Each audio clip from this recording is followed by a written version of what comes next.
YouTube Live. And we had a great workshop last night where we talked about effective communications, how to ask for what you want so that you get it. And it was 90-minute class, and we had a well attended from 3 different countries, and it was a lot of fun. And we didn't even get to all the material that we wanted to get to. So the piece that we missed out on that we're going to talk to you today about is the power of no, of saying no. Why is saying no important? Why is how to say no in a way that's effective, that doesn't turn people off, and we like to be popular. So saying no is not popular. We think it's not popular. And then finally, how to do it in a way that is that's effective. How to do it. So joining me now is Carol, is coming to join us. There she is. Hello. Hello. There you are. Hi. Am I unmuted or am I You unmuted? are unmuted. You are here and live, Okay. and Right. we're live right now. And where did you go? You're gone. I had to close the door. All right. You're in your office and I'm in mine. Okay. So I did the introduction. So why is it important, Carol, to say no? Why does it matter whether we know whether to say no or not? Or why is it people have trouble saying no? That's a better question. Oh, actually, those are 2 good questions. Yeah. Okay. So let's talk about those. Let's see. In order to be a real good no, you have to know yourself as well, and exert your own power by definitively either being a yes or a no. Maybes don't get you anywhere. And if somebody invites you to something and you're a maybe, you take up a lot of extra time with that person by not being a clear yes or no, because that leaves the person that invited you hooked to you because you haven't made up your mind. So there's power in yes and there's power in no. And most people like to be popular and be yeses. But if you are always a yes, then you're not really speaking authentically. And because there's going to be some time when it's just got to be a no.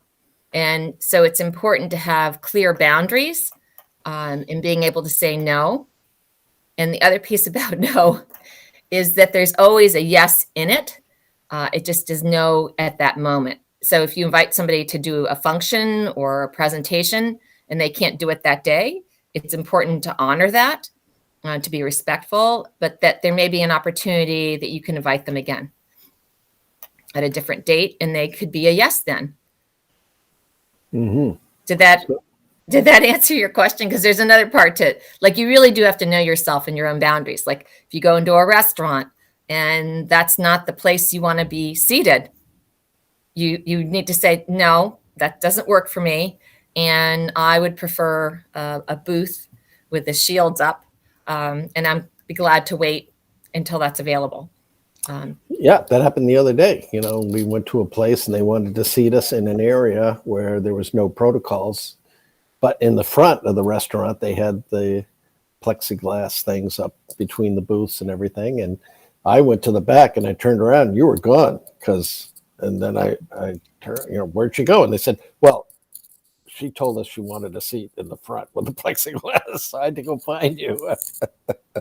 Yeah, well, I'm sorry about the communication with you, but I was setting it up with a hostess first to see if that was possible. But it's true, because I would be settling for something that I wouldn't have wanted, and it was important that I speak up, because who knows, I could have been anxious during the time that we were at that restaurant, and it would have been draining my energy. So it's important to know what's important to us, and this is really huge too. I'm thinking, Scott, with what you do with Body Code is a lot of people too, they will go to a doctor for health, and that's fine. But sometimes what they'll have to tell you, you're still your own responsibility of your own being. And if they tell you something, often there's an urgency sometimes that you feel that's there and that you respond by a yes. But it's really important in important decision making that you allow yourself some time, and that it's okay to do a little research, and make sure you resonate it in with yourself as to what you may really require. And it's important because that enables you to be empowered by your own actions, and not be at a victim many times to something that we don't want. And not just that, but other things as well. Oh yeah, that happened to me last year. I went to the doctor because I had a gallbladder problem, which I determined using my own symptoms and body code. And but I did want to go to the doctor and have labs done, and I did, and my numbers were off the charts. So I knew I had an imbalance there. And they said, well, next time it flares up, just come to the emergency room and we'll take your gallbladder out. And I was like, what? First of all, I was saying, well, that seems kind of extreme. What if I had a cut on my finger? Would they cut it off? And then the other thing is, like, I'm an energy worker. I'm a body worker. There's got to be a better way than surgery. So I dug down. I did some nutritional things, some supplementation, specifically targeted toward gallbladder health. And I did a lot of clearings using body code on myself. And I haven't had an incident since. It's been over 6 months. So it's worked out fine. So we got to move on. So the main reason. Sorry, I know to move on, but what's important though, and I want to acknowledge you for this is important. They did give you useful information, yes, and you did your own research, and you claimed what you needed to claim with your healing, yes, so that you could own that. That's what I think is important for you. And as a result, how do you feel about that? Oh God, I feel wonderful. Are you kidding? Okay. And I still got a gallbladder to boot to help me with my digestive system because it has an important function. Okay. So the main reason people don't want to say no is because you said it makes them unpopular. They don't want to be unpopular, right? Right. And it also means, you have to be risked. You have to take a risk to say no. Yeah. You do, because then you're known more, like, oh, yeah. So how do you say no in a way that's powerful? Well, it depends on who you're with. That's also part of communication. If it's, person at a restaurant, you would say, like we already gave that example, but let's say it's something more personal to you, that the person is, you have a greater association than you do the host in a restaurant. And they ask you, maybe it's a sister or a brother, and they're asking you to help with a function for a parent. And it's on a date that you've already made a commitment, but you're feeling guilty because it is your mother, or, and you want to help. So one is you'd have to say that date doesn't work for me. And so it's a no. I'm not able to be at that function and help host a party for our dear mother, whatever. But then the piece is that's really important, so you don't feel guilty for saying no, is that you have to still be in a relationship with your sibling. So how can you be in a way that you could support your sibling and still not be at the function? So it's important to be the no. And then what's important really, so you're not feeling guilty, is that it's someplace in your being, probably you want to be there. And so how can you figure out a way to help out? So you could say, I'm not able to be there in person, but I know you probably would really like help with food. And I can prepare things ahead of time and drop it off for you if that's helpful. And you work it out with your siblings, so they feel like they're still in connection with you, and you feel in connection with them and supporting. And then it frees you up to do whatever event you need to do and not feel guilty, and that you felt heard that you couldn't be at the event. It could be that you're even, have to step outside yourself. Maybe there's somebody that's going to be at the event. You don't even have the time to make the food, and you give them money to go out and buy the food and have it at the event. So there's all sorts of ways that you can expand yourself in that way, depending on what's being asked of you. So let's say I'm going to ask you, let's say you're somebody I want to impress, and let's say we're dating, and I want to impress you, and I don't want to make you feel badly about me. So you make a request to, or I'll make a request to you, and then you answer it in a way that but empowers the situation, empowers our relationship, rather than, you know, makes you feel bad because you're saying no. So let's say, you know, will you go to the movies with me on Saturday night? No. And your answer is no for whatever reason. Yeah, How can you do that in an empowered way rather yeah. than Well, just empowering Saturday you? night doesn't work for me, and I would really like to go to that movie that you suggested. Are there any other times that it's available, and could we go on Sunday? So Hmm. that way you know that I'm being clear that I want to be with you, and I like this particular suggestion or movie that you've offered, and it's about me, you know, making it clear that I can't do that, and that I'm still wanting to connect with you and go to the movies. Or I could be clear, say that's really not a movie I'd like to see. I've been to that particular producer's movies before, and I it, it makes me upset. Is there a different movie that, you know, seriously, you know, for this reason, is there a different movie that we could go see? Because I would like to be in your company, and I think it would be fun to get out for the night, but I just don't really want to see that particular movie. Okay, now let's use another example. You don't want to have anything to do with me. There's Jeez. I'm not somebody that you want to go out with. So I'm asking you, Carol, would you like to go to this wonderful movie on Saturday night with me? How are you going to respond that way? Well, if I don't really want to be in relationship with you, I should let Right. you know. Right. So Yeah. play it out. What are you going to say? Lay it out. Gosh, I didn't think this was a dating service. Well, there were a lot of people there last night who were either looking for a relationship or newly married or in new relationships that wanted, tips on that. That came up a Right. lot Well, last the night in piece the is, if class. you're really clear that this is not the person you want to be in Right. association with, then you'd say, I find you, a nice person, but it doesn't really work for me to be dating with you, and I don't want to lead you on for something that I think you're looking for a more permanent partner, and I'm just not there with that.